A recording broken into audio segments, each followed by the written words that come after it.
Hello everyone, class 10th का एकदम बेहतरीन चैप्टर है a tiger in the zoo. इसके पोएट कौन है? Lazily Norris. Lazily Norris. Tiger के साथ no risk, no risk.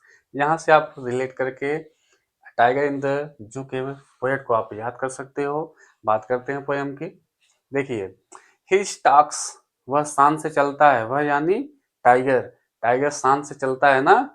In his vivid strips, विविध का मतलब स्पष्ट, स्ट्रिप्स का मतलब तो धारियां, जो शेर के शरीर पे जो धारियां बनी रहती है उसी की बात है। तो ही स्टॉक्स, वह शान से चलता है।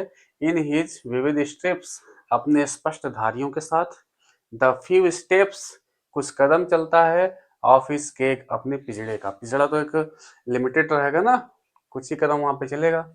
आगे है on pads of velvet white. On pads, उसके जो पैर हैं, ऑफ वेलवेट व्हाइट, एकदम क्या है, कोमल है, एकदम गद्देदार मुलायम है ना।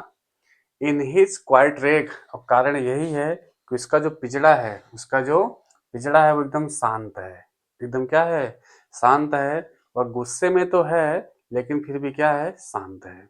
आगे 4 लाइन की बात करते हैं। आगे ध्यान दीजिएगा, अगर पोएट यहाँ पे ये बताने की कोशिश कर रहा है कि इस 4 लाइन में ये टाइगर कहाँ बंद है, पिंजड़े में बंद है।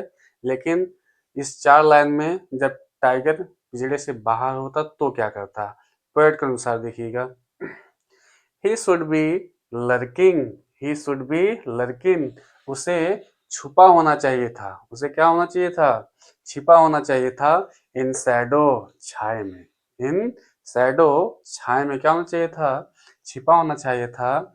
स्लाइडिंग थ्रो लॉन्ग ग्रास, अब बड़े बड़े घासों के बीच में उसे क्या करना चाहिए था?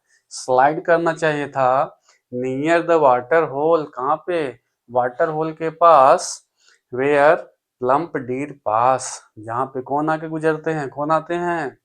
प्लम्प डीर, यानी मोटे ताजे हिरण आते हैं, वहां से गुजरते हैं।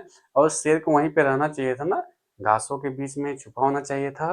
और प्लम्प डीर यानी मोटे ताजे हिरण का क्या करना चाहिए था? शिकार करना चाहिए था। ही शुड बी स्नॉर्लिंग, उसे दहाड़ लगाना चाहिए था। अराउंड हाउसेस, घरों के आसपास। एट द जंगल्स एज, जंगल के किनारों से। बैरिंग हिज व्हाइट फैंग्स, उसे अपने सफेद दांत दिखाने चाहिए था ना, ऐसे दांत दिखाना चाहिए था। हिज क्लॉज, और उसे अपने पंजे को भी दिखाना चाहिए था। टेरराइजिंग द विलेज, और पूरे गांव वालों को डरवाना चाहिए था ना। लेकिन बट हिज लॉक्ड, वह क्या है? लॉक है, बंद है। इन अ कॉन्क्रीट सेल, किसी कॉन्क्रीट सेल में ना, एक कॉन्क्रीट सेल में वो क्या है? बंद है। हिज स्ट्रेंथ, और उसकी जो पूरी ताकत है, बिहाइंड बार्स, बेड़ियों के पीछे बंद है। Stalking the length of his cage, stalking, शान से चल रहा है। The length of his cage, पिजड़े के लंबाई के बराबर। इग्नोरिंग विजिटर्स, और आगंतुक को क्या कर रहा है? इग्नोर कर रहा है। यानी कि जो लोग उसको देखने आए हैं, आ रहे हैं, उसे वो क्या कर रहा है? इग्नोर कर रहा है, क्योंकि वो बंद है ना कॉन्क्रीट सेल में। अगर कॉन्क्रीट सेल में अगर बंद ना होता तो तब यहाँ पे इग्नोरिंग विजिटर्स वाला सन, ये सेंटेंस हट जाता फिर ना। ही हियर्स, वह सुनता है। The last voice at night, यानी रात्र का वह अंतिम आवाज सुनता है। अब किस चीज का अंतिम आवाज सुनता है? द पेट्रोलिंग कार्स, पेट्रोलिंग करने वाले गाड़ी कार्स की क्या करता है वो? आवाज सुनता है, यानी गश्त लगाने वाली गाड़ियों को क्या करता है? आवाज सुनता है। And stairs his brilliant eyes, और अपने चमकदार आंखों के साथ एट द ब्रिलियंट स्टार्स, वह क्या करता है?